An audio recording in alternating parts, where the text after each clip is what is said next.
This is the art of selling travel.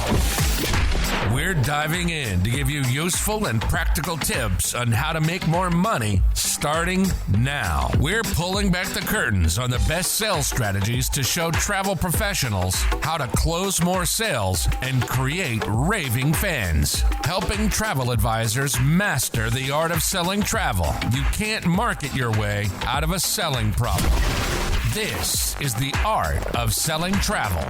And here to guide you through it all, Glenda Beagle.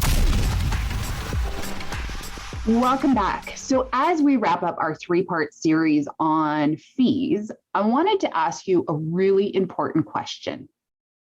Is your fee up for debate? Now, a lot of times when I talk to travel advisors and when I was in Toronto last week, service fees, professional fees, whatever kind of fees you want to call them, was a hot topic. And it was really interesting because somebody said to me, I want to charge fees, so I'm going to take the fees workshop. And I said, great. But if you came to the one I was doing and it was about how to persuade your audience that they needed to work with a travel advisor, you would probably understand why you're not charging a fee. And so it really started a lot of conversation and got people intrigued. But here's the deal. If you struggle to charge fees, there's probably a couple of reasons why people aren't paying it. One, you might be attracting the wrong clients. And that was kind of the primary basis of what that talk was. The fact that everybody wants to go after that DIY client because they travel so many times a year. You know, if I can get that client that travels 6, 7, 8 times a year, I'll make so much money. But guess what? A DIY is a DIY because they don't want to pay fees. They don't want your help. They don't need your help. They don't respect your help. But why do so many people or some people charge large fees without blinking?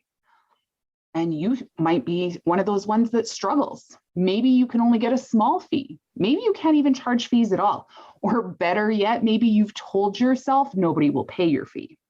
I've heard every option from clients. I can't charge fees. I live in a small town. I can't charge fees. I live in a big city. It doesn't matter what the geography is. What if your client's willingness to pay your fees starts and ends with you? It has nothing to do with geography. It has nothing to do with demographics, psychographics, all of that. What if you are who or what determines if your clients will pay and what they are willing to pay? Do you deserve to be paid regardless of where it comes from? That's a big question to ask yourself. Do you deserve to be paid for providing work for your clients? What does it mean to charge a fee? And that's a really powerful question. And I want you to really and truly think about that. What does it mean to charge fees? What will it say about you? To stake your claim on knowing your value.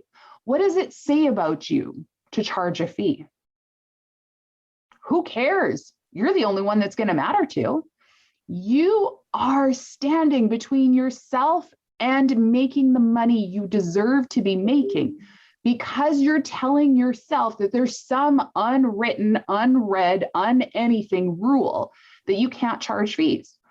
I'm sorry, have you checked out a VRBO, or I guess on the commercials, they're calling it Vrbo now, or on Airbnb? In addition to cleaning fees, there is what they call I think it's a professional, or I think they call it a professional fee. Do you want to know what they call that fee? They call that fee the cost of what it is so that they can provide customer service and to provide a website. And that fee is not cheap. I was looking at it not too long ago, and it's a hefty fee. So if the internet can charge a fee, why can't you?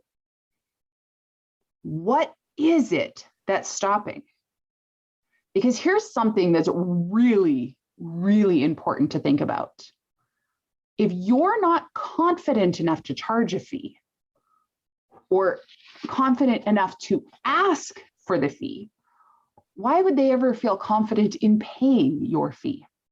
Did you know that most deals are lost because of confidence? It has nothing to do with your knowledge. It has nothing to do with your ability. It has nothing to do with your attention to detail, your customer service, or anything. People will not hand over thousands of dollars of their travel business to somebody who's not confident. In fact, years ago, I had one travel advisor working for me. This was inside the brick and mortar agency. And a client had come in and he had said, he had seen a sign and he's like, "Oh, Panama. Is Panama safe?" And she looked at him and she's like, yeah. And he looked at her and he goes, yeah, wow, I really believe you. Here's the deal. He never did book Panama because he never, ever felt safe in anything that she told him after that. You have to be the voice of reason, the voice of confidence, and you can't have things up for debate, and that includes fees. Most travel advisors say they're going to charge, but when they anticipate that pushback, real or imagined, they start justifying their fee or they back down. Here's the deal. The moment you start justifying your fee, justifying your service, justifying what it is that you do for people, you've already lost. People aren't going to pay when you have to justify. You want to persuade people, you want to let people understand, but you never want to actually justify. And the reason for that is justifying comes from a position of weakness. It does not come from a position of confidence and power. It comes from a position of weakness where you are trying to, "I'm so very sorry, but you have to understand, this is why I have," it totally changes the power dynamic. Now, I'm not talking about controlling the situation or being a control freak or power player, anything like that. What I'm talking about is making sure that you maintain and elevate your own ability to be the authority in what you do.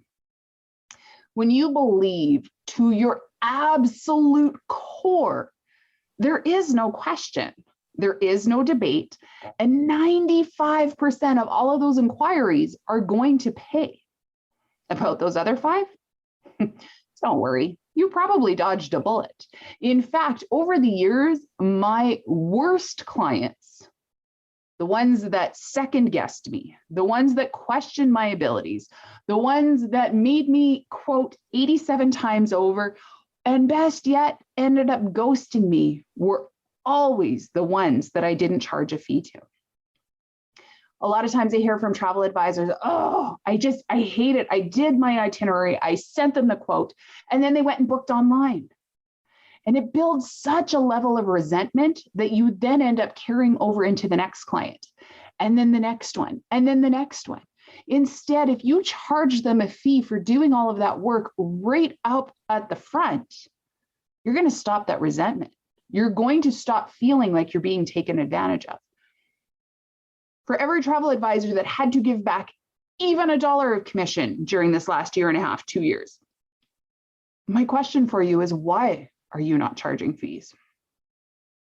Why do you think that the only leverage you have is price point? And I have said this before on other episodes, and you are probably going to hear me say it until your ears bleed, and I am never going to apologize for it.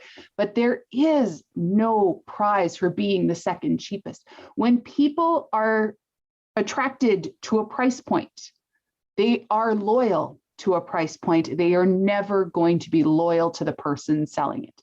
When they are always looking for the cheapest, this, that, or the other, they're going to line up the flyers. They're going to pull out all the apps. They're going to look on Groupon. They're going to look absolutely everywhere. So when you are going for the cheapest, you are in a race to the bottom.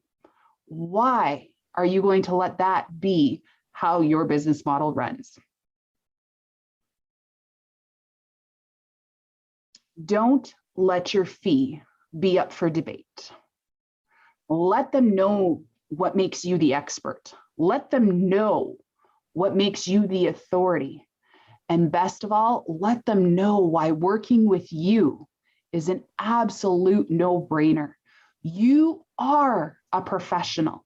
You are the best person to solve their problem. And if you're not the best person to solve their problem, it is then your job to make sure you hand them off to somebody else who is. But when you allow for the slightest bit of doubt to be at the table, when you allow price point to be what drives your business, your fee is up for debate, and it will always be up for debate. So if you want to head into 2022 with a solid business in place, and as Kate was saying on our last episode, she talked about having multiple revenue streams. Fees play a significant role in that. You want to make certain you have those revenue streams in place. So don't let your fee be up for debate. Go into it with the full confidence, the full knowing that you, my friend, are an authority. We'll see you next week.